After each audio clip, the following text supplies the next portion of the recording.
रियाज residence में आप सभी का स्वागत है। गाइस, रियाज रेसिडेंस बेसिकली एक मूवी एक्सप्लेनेशन चैनल है। आई होप आपको हमारी वीडियोस ज़रूर पसंद आएगी। आज जो फिल्म हम एक्सप्लेन करने चले हैं, मूवी का नाम है अमेडियस, जो कि साल 1984 में रिलीज हुआ था। इस मूवी को डायरेक्ट करा है मिलोस फॉर्मन ने। इस मूवी की IMDb रेटिंग है 8.3 स्टार्स आउट ऑफ 10। ये मूवी रॉटन टोमेटोज में 93% फ्रेश है।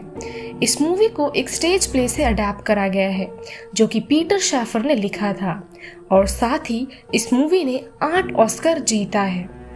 तो चलिए हम हमारी एक्सप्लेनेशन की तरफ बढ़ते हैं।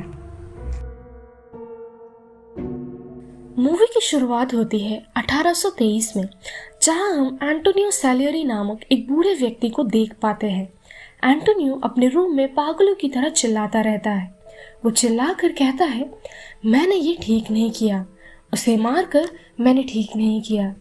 इस सीन को देखकर हम जान पाते हैं एंटोनियो बहुत ज़्यादा दुखी एवं फ्रस्ट्रेटेड था। एंटोनियो इसी तरह अपने रूम में चिल्लाता रहता है। उसी दौरान उसके सर्वेंट्स उसके रूम में हर हरकतों को देख शॉक्ड हो जाते हैं।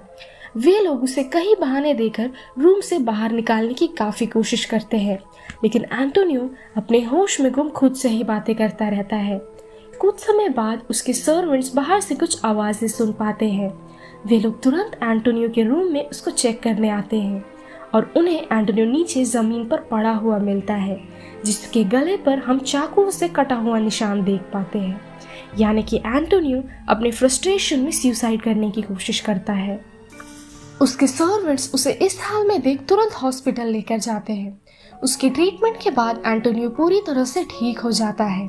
इस सीन के घटने के कई दिनों बाद हम एंटोनियो को नॉर्मल देख पाते हैं। उसे एक मेंटल हॉस्पिटल में एडमिट कर दिया जाता है, ताकि वो फ्यूचर में सुसाइड जैसा कदम ना उठा सके। मेंटल हॉस्पिटल में एंटोनियो अपनी म्यूजिक से अपने दिन की शुरुआत किया करता था। धीरे धीरे उन्हें इस हॉस्पिटल की आदत सी पड़ गई थी, लेकिन वे अपना फ्रस्ट्रेशन, अपने दिल में भरे हुए डिप्रेशन कम ना कर सके। उनकी इसी तकलीफ को मिटाने हेतु फादर वॉगलर उनसे मिलने आते हैं।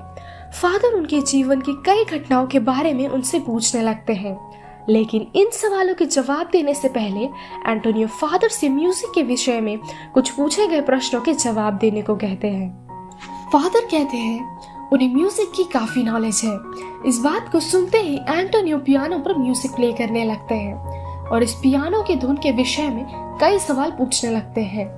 फादर म्यूजिक को सुनकर कहते हैं उन्होंने इस धुन को आज तक कभी सुना ही नहीं था, जिस वजह से उन्हें इस म्यूजिक के बारे में कोई भी जानकारी नहीं थी। एंटोनियो भी फादर का चेहरा देख समझ पाते हैं उन्हें इस म्यूजिक के बारे में कुछ भी जानकारी नहीं थी। वे दोबारा से एक म्यूजिक पियानो पर प्ले करने लगते हैं, लेकिन फादर इस म्यूजिक को सुनकर भी इसे पहचान नहीं पाते। उनकी इस व्यथा को देख एंटोनियो बेहद फ्रस्ट्रेटेड होने लगते हैं, क्योंकि जिन दो म्यूजिक को एंटोनियो ने प्ले करा था वे इनके जीवन के सबसे महत्वपूर्ण म्यूजिक में से एक है। पियानो पर प्ले किए गए दोनों म्यूजिक उनके लिए बेहद खास थे, क्योंकि उन दोनों म्यूजिक को उन्होंने खुद बनाया था। एंटोनियो मन ही मन उदास हो जाते हैं, लेकिन फिर भी वो फादर को एक और चांस देते हुए अंतिम बार पियानो पर म्यूजिक प्ले करते हैं। इस म्यूजिक को प्ले करते ही फादर कहते हैं हाँ, इस म्यूजिक को उन्होंने सुना है एवं ये one of the most favourite music में से एक है, एवं इसके बारे में फादर एंटोनियो को काफ़ी जानकारियाँ देते हैं। लेकिन वे आश्चर्यजनक भाव से कहते हैं उन्हें नहीं पता था कि इस म्यूजिक को एंटोनियो ने कंपोज किया था। फादर की बातें सुन एंटोनियो हंसने लगता है। वो बताते हैं असल में इस म्यूजिक की कंपोजिशन वोल्फगैंग अमेडियस मोजार्ट ने किया था।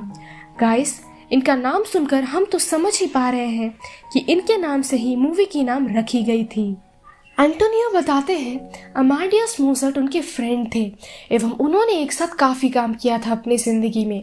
इसी दौरान फादर एंटोनियो से मोजार्ट के मर्डर के विषय में पूछने लगते हैं। वे एंटोनियो से ये भी पूछते हैं क्या मोजार्ट का कत्ल सच में उन्होंने किया था। फादर की इस बात को सुन एंटोनियो अपने जीवन की सारी बातें उन्हें बताने लगते हैं और हम व्यूअर्स अब फ्लैशबैक में हुई घटनाओं को धीरे धीरे जान पाते हैं। एंटोनियो बताते हैं बचपन से ही उन्हें म्यूजिक सीखने का बेहद शौक था। वे म्यूजिक से अपनी जिंदगी को भर लेना चाहते थे, लेकिन उनके पिता म्यूजिक जैसे कला को नापसंद करते थे, जिस वजह से वे अपने बेटे एंटोनियो को म्यूजिक प्ले करने नहीं देते थे। एंटोनियो के पिता का म्यूजिक नापसंद करने के साथ साथ वे एक डोमिनेटिव किस्म के व्यक्ति थे, जिस कारण से भूल कर भी कोई उनकी आपत्तियों का विरोध नहीं कर पाता था। दूसरी तरफ हम मोजार्ट को देख पाते हैं, जिसके पिता मोजार्ट को म्यूजिक सिखाया करते थे। वैसे तो मोजार्ट के खून में ही म्यूजिक था, लेकिन उसके पिता के सिखाने पर वो दिन ब दिन अपने म्यूजिक से नाम कमाने लगा था।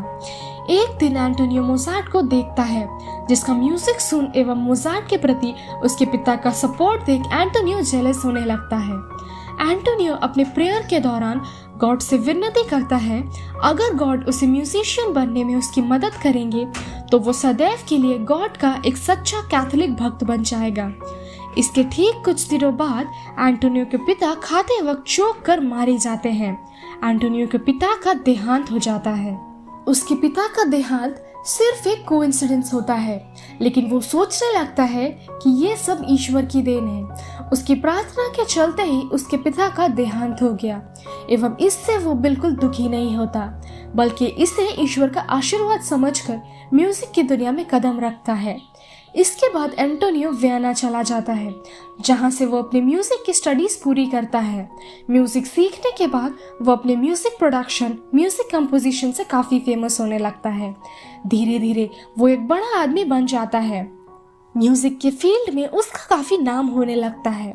इसी दौरान एक दिन एम्परर जोसेफ II म्यूजिक सीखने के लिए एंटोनियो को हायर करते हैं एवं एंटोनियो उन्हें म्यूजिक सिखाया करता था। लेकिन मूवी के कुछ सीन के बाद हम जान पाते हैं एंटोनियो अपने प्रेयर की वजह से बचपन से लेकर आज तक किसी लड़की के साथ रिलेशनशिप नहीं रखा। इवन आज तक इस प्रकार की किसी भी फीलिंग्स को उसने अपने ऊपर हावी नहीं होने दिया। एंटोनियो की प्रेयर की वजह से वो बेहद अच्छा आदमी बन चुका था। वो किसी प्रकार के गलत काम नहीं करता था। इनफैक्ट वो गरीबों को फ्री में म्यूजिक क्लासेस भी सिखाता था। दोस्तों, एम्परर जोसेफ II को म्यूजिक सिखाने के दौरान एंटोनियो की मुलाकात मोजार्ट से होती है। मोजार्ट से मिलकर एंटोनियो उससे काफी इम्प्रेस हो जाता है। वो बेहद टैलेंटेड था। इनफैक्ट म्यूजिक की दुनिया में उसने उसका एक अलग ही रुतबा कमा लिया था। एंटोनियो उसका टैलेंट देख उससे बेहद इम्प्रेस हो जाता है। इनफैक्ट वो उसे काफी सम्मान करने लगता है। इसी बीच एंटोनियो राजकुमार आर्क बिशप की पार्टी में जाता है, जहां हम मोजार्ट को भी देख पाते हैं। पार्टी के दौरान एंटोनियो मोजार्ट को कुछ लड़कियों के साथ अश्लील हरकतें करते हुए देख लेता है, जिसे देख मोजार्ट के प्रति उसका सारा फेथ मिट्टी में मिल जाता है। नेक्स्ट सीन में हम एंटोनियो को एम्परर जोसेफ II के साथ उनके म्यूजिक कंपोजिशन को लेकर बातें करते हुए देखते हैं।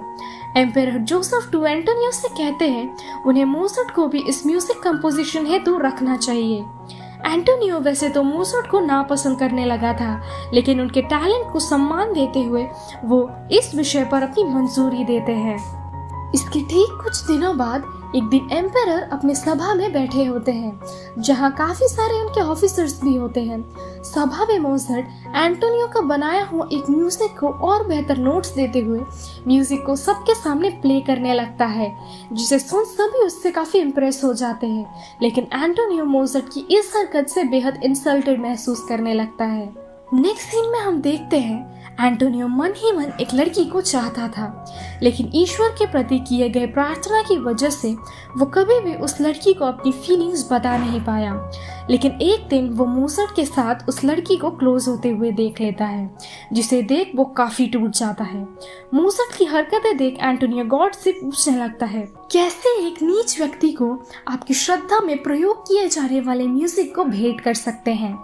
एंटोनियो कहता है ईश्वर के किए गए इस भेदभाव का वो बदला जरूर लेगा। इसके बाद एंटोनियो एक लड़की को पैसे देकर मोजार्ट के ऊपर नजर रखने को कहता है। वो लड़की मोजार्ट के घर उसकी नौकरानी बनकर काम करने लगती है। इसी निगरानी के चलते एंटोनियो साबित कर देता है कि मोजार्ट एक कैरेक्टरलेस आदमी है, जिसके कारण मोजार्ट के साथ कोई भी अब काम करना नहीं चाहता था। इनफैक्ट उसके साथ किए गए सारे कॉन्ट्रैक्ट्स तोड़ दिए जाते हैं। इसी दौरान वो शादी कर लेता है, लेकिन धीरे धीरे मोजार्ट की इज्जत और डूबने लग जाती है। उसे कोई भी काम नहीं देना चाहता था, बल्कि उसे दिए गए काम भी उससे छीन लिए जाते थे। कुछ दिनों बाद एम्पेरर जोसेफ II मोज़ार्ट को अपने पैलेस में बुलाते हैं। वो मोज़ार्ट को अपनी सफाई में बातें रखने को कहते हैं। मोज़ार्ट कहता है भले ही वो एक कैरेक्टरलेस इंसान है, एक अच्छा आदमी नहीं है, लेकिन उसने म्यूजिक के प्रति ऐसा काम कभी भी नहीं किया। इनफैक्ट उसका म्यूजिक ही उसका सब कुछ था। उसने आज तक अपने म्यूजिक के प्रति कोई भी खामियां नहीं रखी। उसकी बातें सुन एम्पेरर जोसेफ II उसे दूसरा मौका देते हैं। मोज़ार्ट इस मौके को गंवाना नहीं चाहता था, इसलिए वो दुगनी मेहनत करने लगता है, जो कि सभी उसका काम देख समझ पाते हैं। लेकिन मोज़ार्ट अपनी जिंदगी में अपने करियर को लेकर बेहद परेशान रहने लगा था, जिस वजह से वो शराब का सहारा ले लेता है। एक तरफ एक्सेसिव काम और दूसरी तरफ शराब लेने की वजह से उसका शरीर उसका साथ छोड़ने लगी थी। इनफैक्ट उसकी मैरिड जिंदगी भी सही नहीं चल रही थी, जिस वजह से उसकी वाइफ उसे छोड़कर चली जाती है। दोस्तों, चारों ओर से ही मोज़ार्ट परेशानियों से घिरा था और इस बीच एक दिन अचानक उसके पिता का देहांत हो जाता है। मोज़ार्ट अपने पिता के देहांत के बाद और टूट जाता है, लेकिन एंटोनियो मोज़ार्ट की तकलीफों का फायदा उठाता है। एंटोनियो मोज़ार्ट के पिता का एक ड्रेस एवं मास्क चुरा लेता है, जिसे पहनकर वो कई बार मोज़ार्ट के सामने आने लगता है। धीरे धीरे मोज़ार्ट मानने लगता है ये असल में उसके पिता हैं और एक दिन वो उनसे बातें करता है। दोस्तों, हम व्यूअर्स जानते हैं कि इस ड्रेस के पीछे और कोई नहीं बल्कि एंटोनियो है, जो कि मोज़ार्ट से बातें करते करते उसे रिक्वेम करने को कहता है। गाइस, रिक्वेम उसे कहा जाता है जब हम मरे हुए इंसानों की आत्मा को शांति देने हेतु म्यूजिक बनाते हैं, जो कि एंटोनियो मोज़ार्ट को करने को कहता है।